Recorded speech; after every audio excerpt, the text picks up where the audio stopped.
Hello, everyone, and welcome to School After Hours podcast. I am your host, C. Lee, for this very special episode. For Switch, we have me interviewing my wife, J. Lee, your normal host, as she prepares to head off to the Boost Conference in California as of this recording next week. So say hello to everybody. Hey, everybody. Yeah, so like I said, this is kind of special. She's going to hopefully get a lot of content out of her trip. It's about, I think it's 3-4 days? 4. 4 days. And she'll be doing interviews, a live stream. I think she's going to tell you all about that as we go. So why don't we go ahead and get started? And let's start with a community corner. Do you want to do your famous community corner introduction first? Community Corner is a segment of the show that allows guests or myself to share tips, advice, or information on a specific topic with young people, families, or community members. Without further ado, let's go ahead and get into our Community Corner conversation. Okay. Every episode you ask your guest, what would you like families and community members to know? So now let's switch it around and ask, what, J. Lee, would you like families and community members to know? I would like family members and community members to know that out-of-school time staff are very, very hard workers, and they work hard for not a lot of pay. So we've had this conversation before on the show about educators, teachers, people that work in education and how little pay that they get. And I'm like, if you look at their check compared to what out-of-school time program staff get paid, you look and shake your head in shame. So one of the things that we are not advocating for in this space is more pay. Not just more pay, but also adequate professional development for staffers, that the ones who make this actually a career because they see themselves doing this for the long haul. Now, turnover for out-of-school time programs can be higher than you see in education. Because of the lack of hours that we get, because it is during after-school time. But also, some of that can stem from lack of training at the same time when it comes to onboarding. So advocating for that professional development is very important. That's why you have conferences like Boost and NAA, all those other wonderful things. So staffers can get the training and the information that they need to bring back to their sites and go ahead and make productive and great plans for the following year, if not the present year, so your children can continue to have access to quality programming. Well, that's a really great answer. I think it is very important for not only families and community members, but also other organizations to understand there should be a financial investment as well as a professional investment, because as we all know, the country's going through some interesting times in terms of hiring and retention. And so the more transferable skills we can give people, the better. And then also, when you talk about turnover rate like that, the more that an organization invest in developing their talent, the more loyalty, the more skills they develop, they have a chance to move up the ladder, they add more value to the organization, etc. And all that leads perfectly into our topic for today, which is getting conference ready. Specifically in this case, we're talking about the big Boost conference coming next week, where a lot of these topics that we just spoke about and many more will be discussed.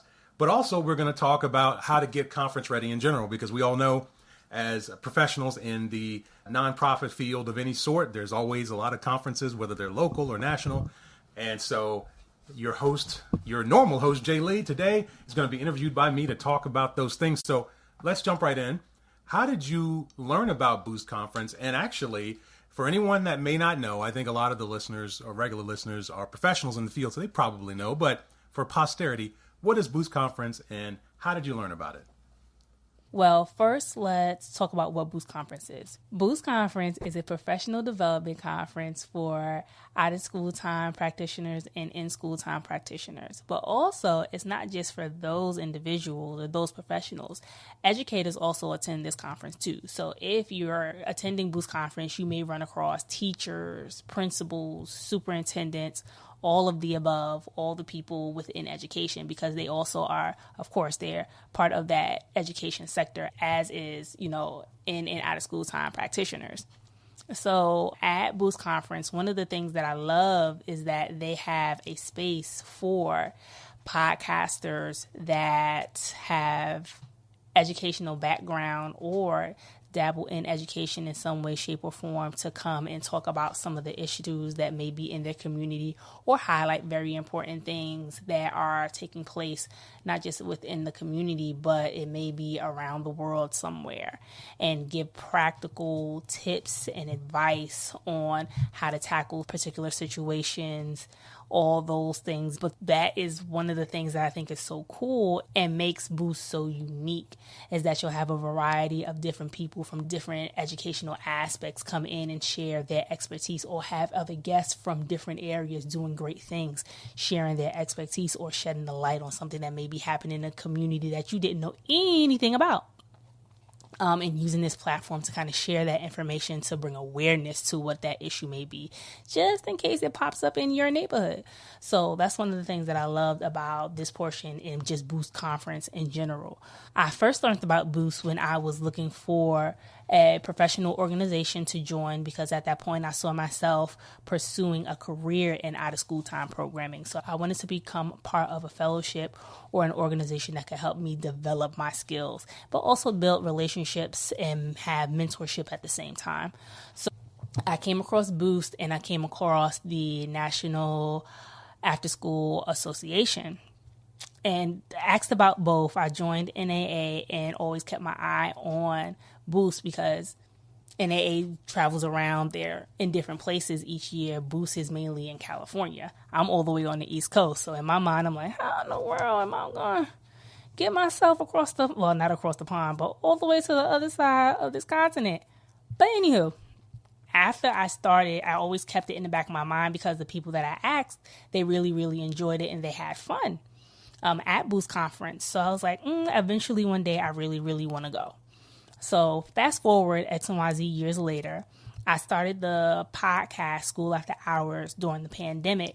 And as we're coming out of the pandemic, I saw that Boost put their applications out for podcasters in education to come and be part of the Boost experience for 2023, as well as they're looking for facilitators for workshops. So I said, this might be the moment. I'm going to go ahead and shoot my shot. Because at this time, I interviewed a couple of people. I was a little bit more comfortable with my content. I knew who I wanted to reach. So it felt like it was the right moment for me to try. And I'm happy that I did. So I downloaded the application, filled out the information, got some help with some of the things to answer, and thankfully hit the submit button. And lo and behold, they said yes. So I'm going to be at Boost in 2023, and I'm really, really excited. It's one of the things that I'm happy that came through for me at this time as I'm building podcasting, but also building in my career as a out-of-school time professional. So I'm really excited.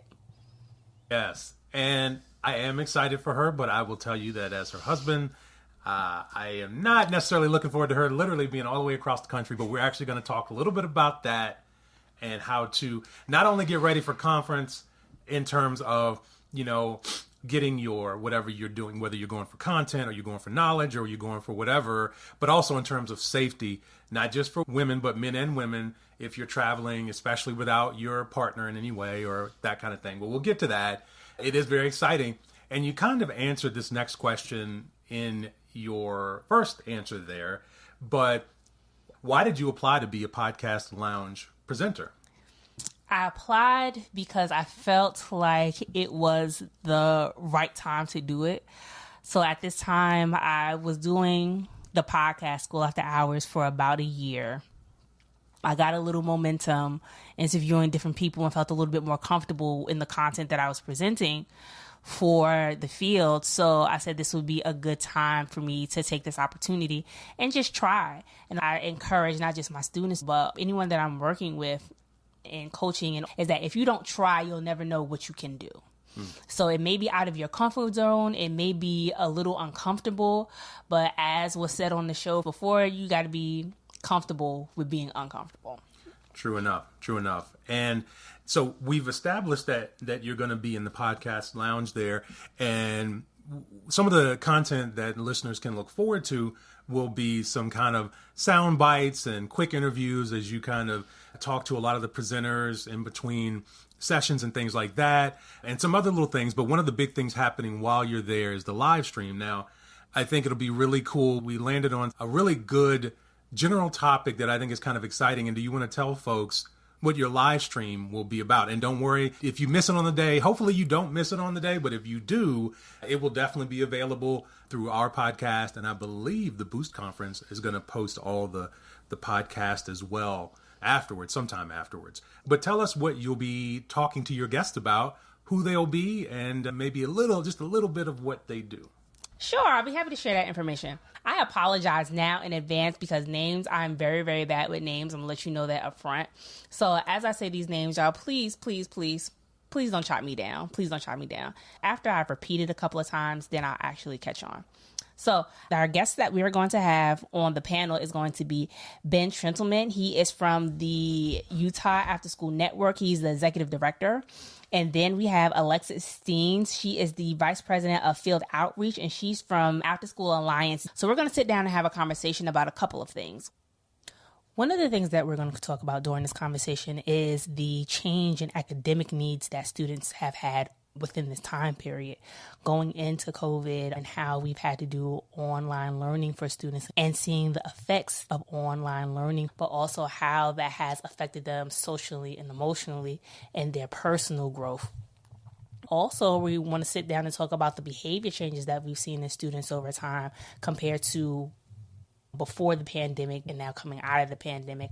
Depression and anxiety is at its ultimate high during this time, and having students learning how to manage those feelings but still build confidence and be social with their peers because they've been home for a while. So what does that look like, and how are we helping students deal with those things and help them cope with those emotions that they may be having? Another thing that we'll dive into is how programs have addressed the changes that have been made over time through this experience, how they've adapted, but also taking a look at some of the innovative things that have happened during this time. Because you and I both know we can't continue to do programming how we used to do programming. It's a new world out here. So how do we take the resources that we have and grow them so that it could be in abundance, and share strategies that everyone can use based on the needs of their families and their students and the schools that they serve, as well as the community. Also, we'll have a conversation about funding. So we got a little bit extra, or let me say a lot extra, during the pandemic. So what has that allowed us to do? How that resource has helped? What has professional development done for us during this time? But also how we can continue to advocate for those funds to make sure that we continue to see them moving forward, so we can continue to do the great work that we've been doing. Because if anything, this experience has showed that we are more than willing as professionals in after school time programming. We are willing to rise to the occasion. But in order to rise to that occasion, we do need the proper resources, as well as a number of other things that I'm not going to go ahead and tell you because I don't want to spill the tea on everything. So you got to tune in and listen. Yes, and all of those things will be spoken about under the umbrella of kind of a look at education. In fact, I think the title of the live stream is called The United States of Education. I believe that's what we're calling it. And we chose guests from across the country. You know, we didn't want to have too many guests, but we wanted a representation of sort of more on the East and one from more to the West, to demonstrate the fact that challenges, resources, and needs can be similar across the nation, but also some are very specific to certain school districts and states. And that's something that certainly interests us and we thought would interest other people. So the big umbrella is kind of a national outlook at what challenges existed before the pandemic, what challenges existed during it. You know, we talked about homeschooling and all those kind of things and funding. And then now that students have come back at all grade levels, what are the behavioral and academic challenges that students, teachers, and parents are facing? So we're going to kind of, take a big, broad, hopefully exciting look, and then get into things about funding and that kind of stuff. So that being said, and thank you for telling us, I think that it's something that is very exciting. And I don't think anybody else is doing anything like this at the conference, so it should be fun. So let's move on to our last kind of question for the day. So the final question for today, as you prepare to head off to Boost, we talked about Boost itself a little bit and what you'll be doing, which is a great little tease. But, we call the episode Getting Conference Ready. So let's get to the meat of it. What would your suggestions be for those going out to conferences like this, whether they are local or national or, international even in some cases? Maybe that's too big. Maybe let's not go international because then you got to talk about overseas travel and changing money. Let's just stick to in the country. When you're, and there are international conferences for this stuff. Yeah. But we'll stick to the country, the United States for now. What would your suggestions be for those going to conferences like this? For going to conferences like this, I will always suggest doing your research. Find out who is going to be there, what type of workshops are going to be taking place. Always look at your accommodations for your rooms, see what that looks like. You do not always have to stay in the hotels that are suggested or given to you. It's nice because it comes at a discount. But if you are taking a group with you, it may be a little bit more affordable if you do an Airbnb or a bread and breakfast that may be in the area or close to the area, if it accommodates you financially. Also, it gives you a little bit more opportunity and flexibility when it comes to food. You could go ahead and buy your groceries at a local market or a local store and make your food that way instead of going out and spending so much money. Nice. I like that one. You know me. Save a buck or two. You know what I mean? Another thing I would say, talking about costs of the trip, when you're talking about travel, when you're talking about airfare, when you're talking about all these other things, once you gather all of your research, go ahead and talk to your supervisor, whoever it may be, or even your directors to see if they'll help you cover some of the costs. Some organizations are able to provide professional development funds for their staff, sometimes part-time or full-time, but you never know unless you have a conversation. So go ahead and start to put your pitch together or your presentation together to advocate for you going to the conference, what you'd be able to learn while you're there, and if it ties into any of your learning or your outcomes or academic goals or program goals, go ahead and tie that in there and stress why it is important for you to attend conference and what you'll be getting from conference to help you accomplish those, whatever those goals or those outcomes may be. Yes. And thinking back to my days in after school education, one of the big things for the organization that I worked for about 6 or 7 years, when we would go, especially if there was some cost that the company was paying, a report out when you came back was not necessarily essential, but I certainly always offered it because the idea being, okay, they've sponsored you to do something or go somewhere or get some benefit, and you're going there to learn. And so bringing back what you can in terms of new ideas, things you can share with your coworkers, all that kind of stuff is very valuable. And it also shows that you went and you listened and you participated and you were there working, taking your notes and that kind of thing. And so, any kind of presentation, whether it's just something you do orally or you put a PowerPoint or whatever together, I think not only doing that when you come back is great, but offering that prior as part of your, like Janice said, once you've done your research and everything, as part of your pitch, make sure you offer to bring that learning back and spread the wealth. And also, actually, I wanted to, something popped in my mind earlier. You were talking about buying your food and cooking. Well, that's a really great idea, not only because it saves you money, but I remember a family trip that we took and we all bought groceries and then the family would cook for everybody. And so all of you, hopefully either you're staying, depending on where you're staying, at least in the same general building or something. And, somebody can cook and then everybody eats every day and everybody takes turns. So that's a great way for team building. Also, if you're going with professional colleagues, it's a great team building thing. I know that's a big thing these days, but I think that everybody's always talking about how to build your team and they put these trips and things together. But I think doing something organic that really benefits everybody like that saves money, saves time, and then it brings everybody together, especially at the end of a day. If you all have dinner together, that's a pretty cool thing. Mm-hmm. And you all in the same room, it's just you. Anyway, please continue. I just wanted to put that out there. It's a great communal fun thing to do, is to cook for each other. Right. And that brings me to my next point. If you are traveling, see if you can bring a colleague with you so you can have someone to help share the workload with you. So if there's a lot of things that you want to do, and I've had to learn this the hard way going to conferences, because I'm the type of person that wants to do 10,000 things all at one time. So, yep. But I have only Don't do that, because I am only one individual, so I can't go to like one conference at 3:45 and then there's another one that starts at 3:50 that I'm really, really interested in. So if you bring an additional person with you, either a colleague or even family friend that may be in the same field of work, not only to help cut some of the costs, because you'll end up splitting the costs for the trip, but also splitting some of the workshops or attending some of the workshops so you can work together and putting end result presentation together when you all come back.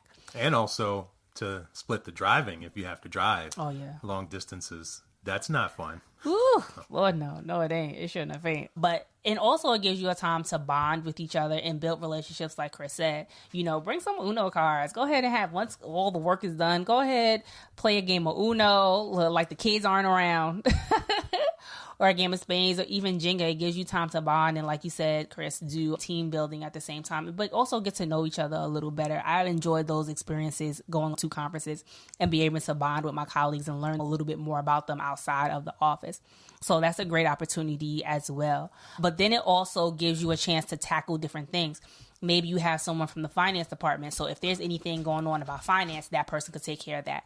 Maybe you have two people going with you from the front line, maybe two other program directors or staffers going with you at the conference. So there may be someone focusing down on strategy. There may be another person that's focusing down on student engagement. There may be another person that want to tackle all of the transitional or social emotional learning that's going on or that's at the conference. So once you have those areas that each person is focused on, you could kind of divide and conquer in that way. And once you have all that information, come back to the table at the end of the day or closer to end of conference and be like, okay, what did you learn? And start to make a plan for how you all can implement it once you get back to your site or once you get back to the organization. Those are really, really great points. And I think we can go into the home stretch maybe a little bit. I do want us to talk about safety because, you know, that was a big one for me. And then we'll kind of get your final thoughts. Mm-hmm. And then we'll see about a professional's lounge before we wrap it all up. So let's talk about safety. You know, we kind of already touched on it a little bit in talking about traveling with friends or colleagues. And that's definitely something you want to do. Doesn't matter if you're male or female. If you're going somewhere that you're unfamiliar with, especially in this case, going literally across the other side of the country, it is something where, you know, everybody needs to stay safe. There's a lot going on out there. There always is. But especially if it's unfamiliar and it's your first time, what are your thoughts in terms of what are you thinking about for your safety this trip? And then also, what are some tips that you would give folks for general, I mean, not just conferences really, but, you know, we're talking about it from a professional point of view right now. But what do you think in terms of traveling safety? Traveling safety, with a lot of things going on, especially people disappearing and human trafficking going on, is very important to be careful. Make sure that you tell someone where you are going and if there's any stops that you're going to be making within the process. Let them know that you've gotten there safely wherever that stop is, but also that you're leaving that stop. So if there's anything happen, they know where's the last place you were. As you're traveling to and from your destination. Also, like I said, bring an additional person or additional people with you, not just for course-wise, but safety-wise, and you all travel together. And please make sure that you are not traveling by yourself anywhere. I know we all grown, right? But in the sense of safety, I take it back to the old school rule. Like, if one of you go, all of you got to go. Because there's power in numbers. And if someone has tried to overcome one of you, they got to take all of you. She's from New York, y'all, so. But it's good. That's all. She knows how to survive. That's all the city coming out in me. But traveling just one additional person, if not two, just to make sure that you have that extra set of eyes with you as you're traveling about and you're going, and being aware of your surroundings. Make sure that you're looking around front, back, and side. Another thing to think about is when you are going out, if you're going out in public to relax and you might be taking a drink or you might not, always be mindful of your cup and where you place it. And if you happen to abandon it or leave it, do not pick it back up and take any sips out of that cup, just for a safety reason, because you never know who's around you and who's watching you. And similar to that, again, male or female, if you go to a nice little bar and somebody offers to buy you a drink, make sure you watch the bartender pour that drink. Don't let them bring it to you. Just saying, because generally when there are big conferences, and this is a big one for the nonprofit education or after school programming rather. Folks that live there, they know those big conferences are coming.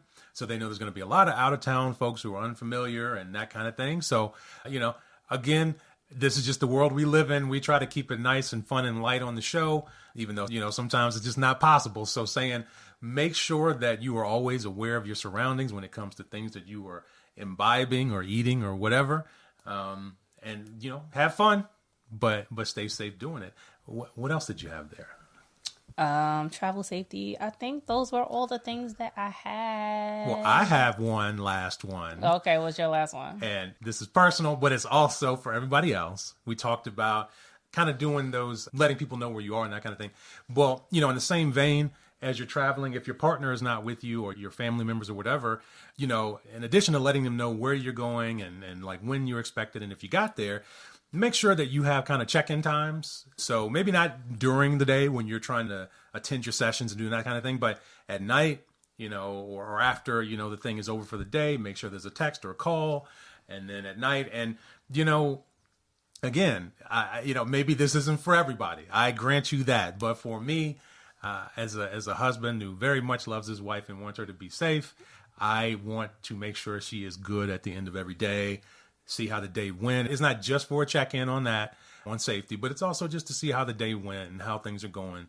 Offer support, because if people are far away from you and, you're their significant person, and it's important to have that, to keep that connection strong, not just for safety, but for support. So, any last thoughts before we head into our Professionals Lounge?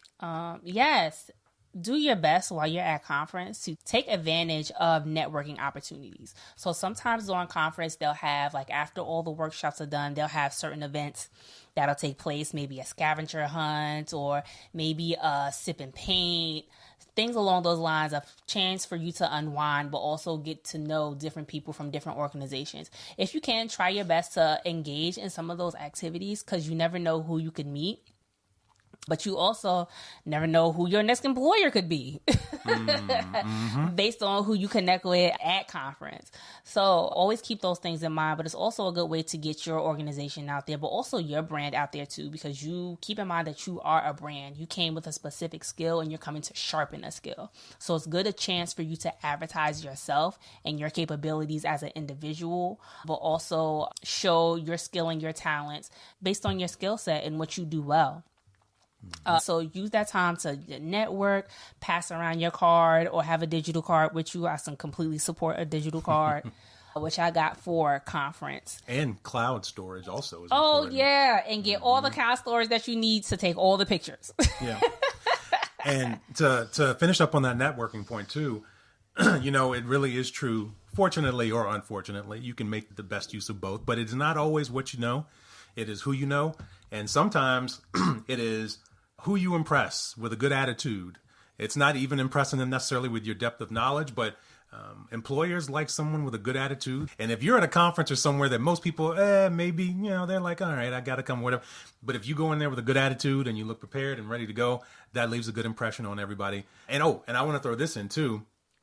One thing that we did for this conference that actually should be done for all of them, we did it specifically because she's going to capture content, but making a checklist. Now, some folks out there may think that they are super organized and don't need that kind of thing, but that is not me. No, it isn't, which is why I told her to make this list. She's taking some equipment, and we want to make sure that, it all leaves the house and that it all comes back to the house because I cannot bring her anything in California. So, whatever you're going for, if you're traveling for something, obviously to create content, then absolutely please make a checklist of not only your equipment, but of what you need to do. Look at the schedule of the event and kind of map out what you'll be doing in between times and that kind of a thing to make sure you get everything that you can out of it.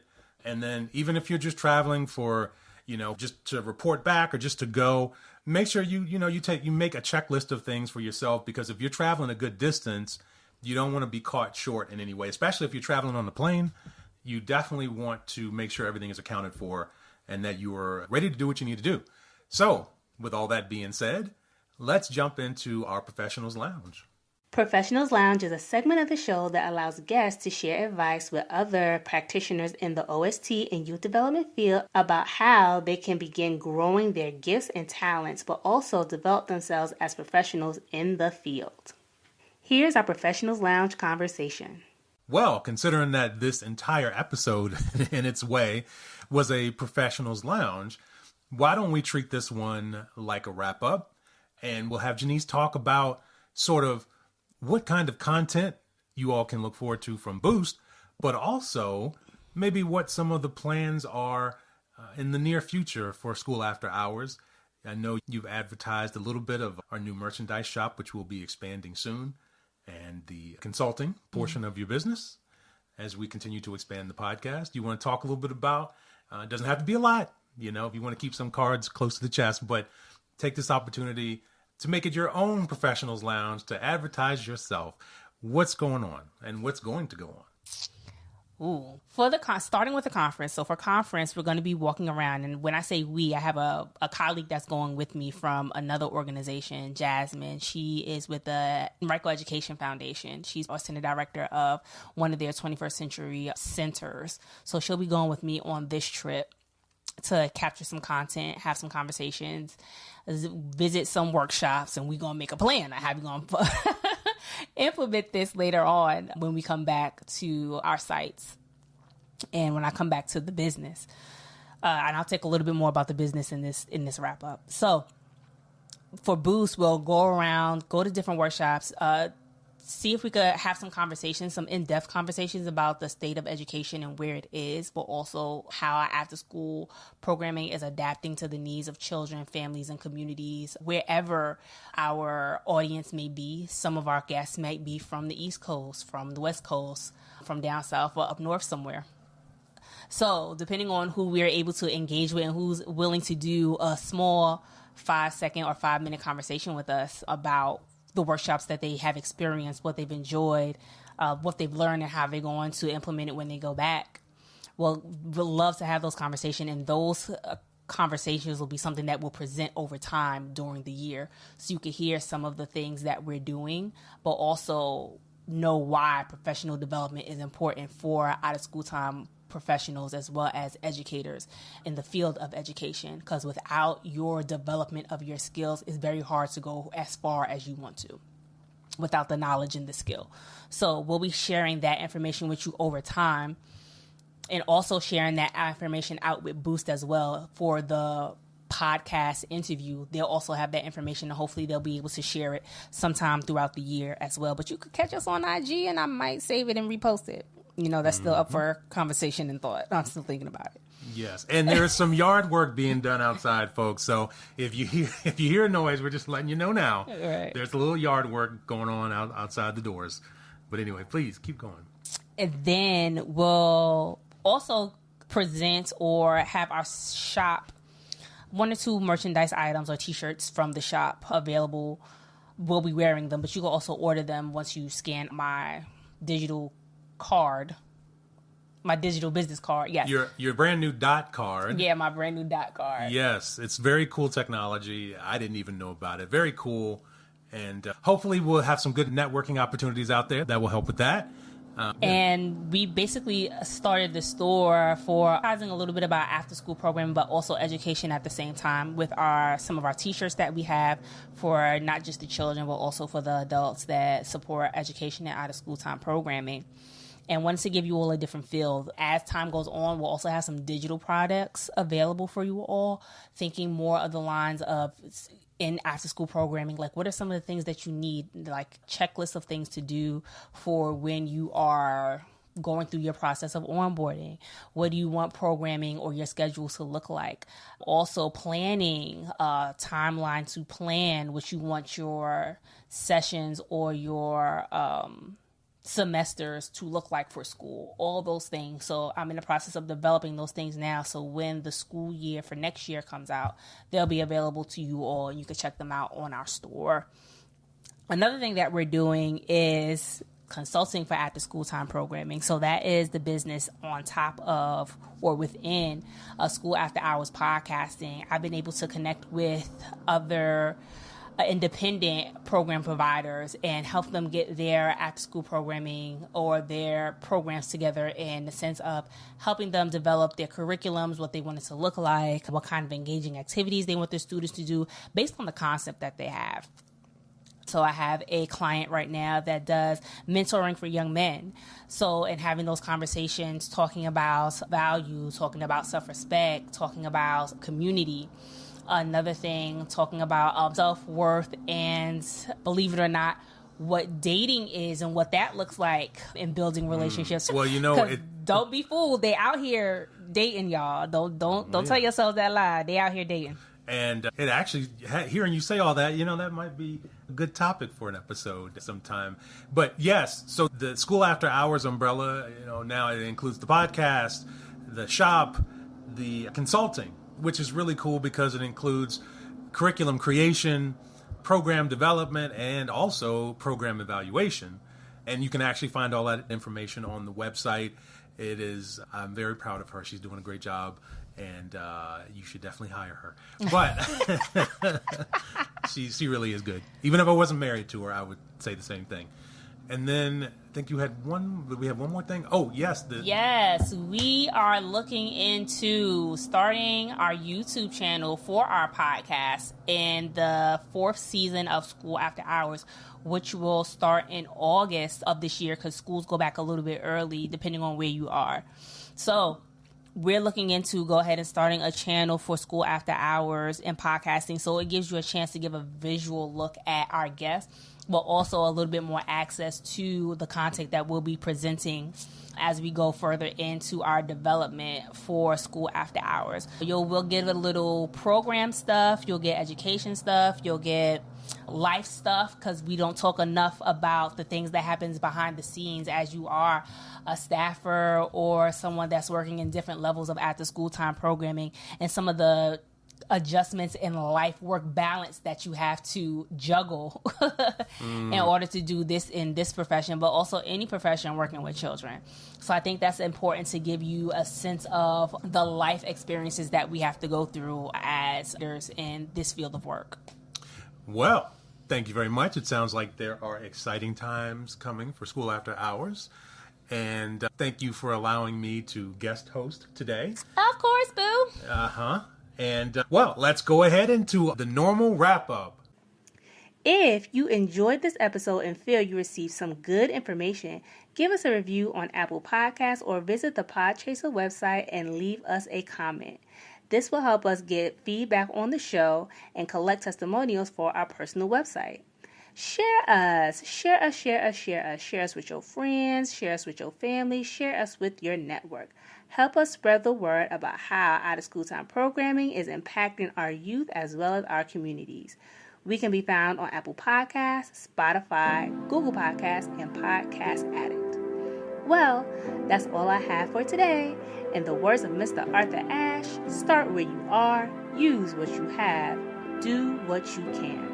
Until next time, bye-bye.